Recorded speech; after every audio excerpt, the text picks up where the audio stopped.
I want to talk about the town's finances for a few minutes. This is the time of year we discuss and adopt our budget for the next fiscal year.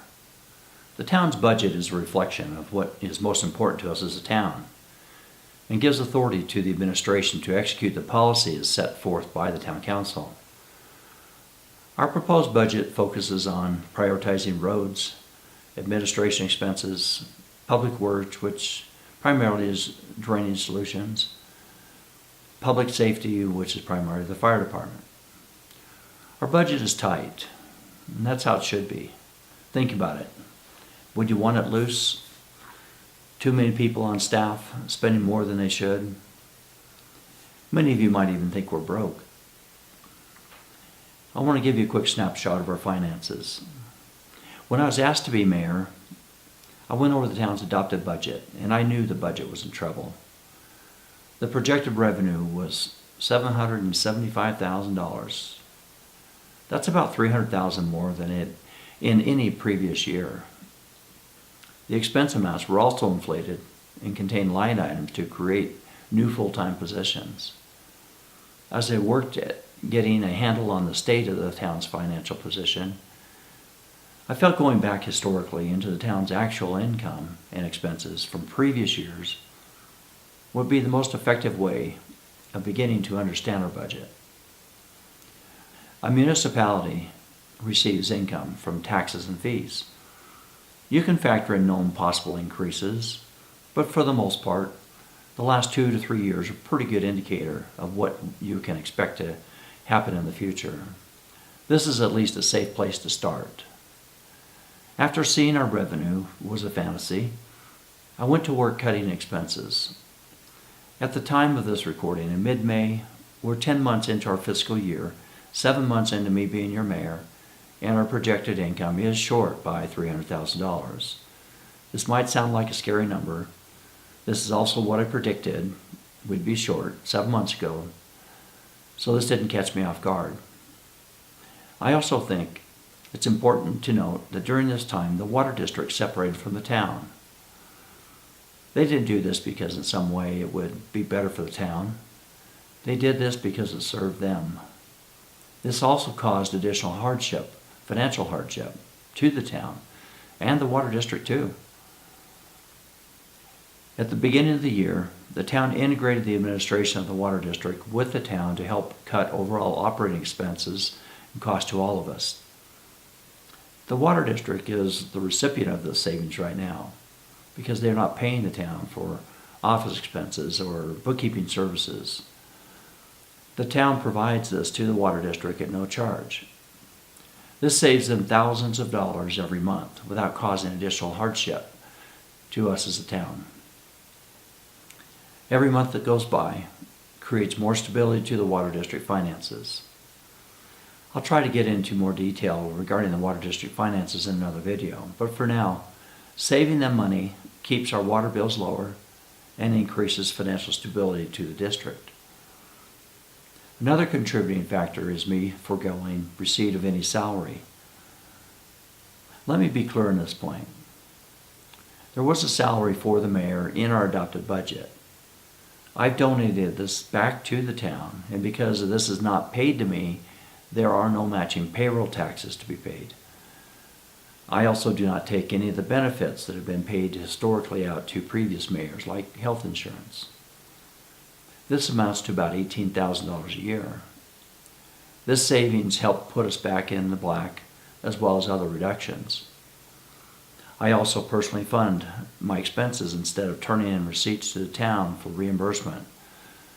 When I go to lunch meeting on behalf of the town, I pay, not the town. I pay my own cell phone bill. The phone I use is owned by the town, but it's activated on my personal account. I don't turn in mileage reimbursements for travel. And if the event's out of town, I buy my own hotel room. I see all this as a small way I can give back to the community.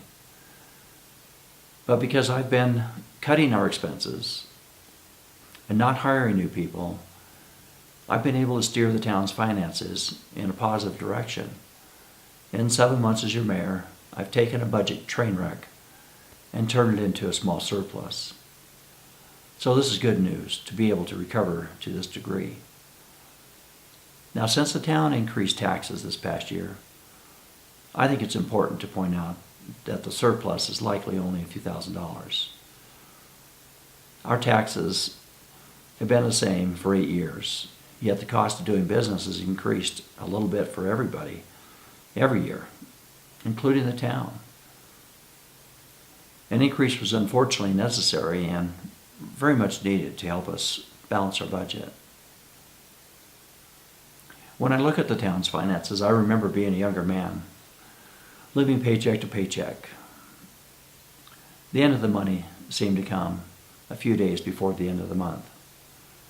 I'm sure many of you can relate to this. This is how the town's budget has operated in the past. I've sat in on town budget meetings as they've scrambled to balance their current year's budget, listen to them discuss how they're going to solve a possible shortfall. Municipalities have to balance their budgets each year. Deficits are not allowed.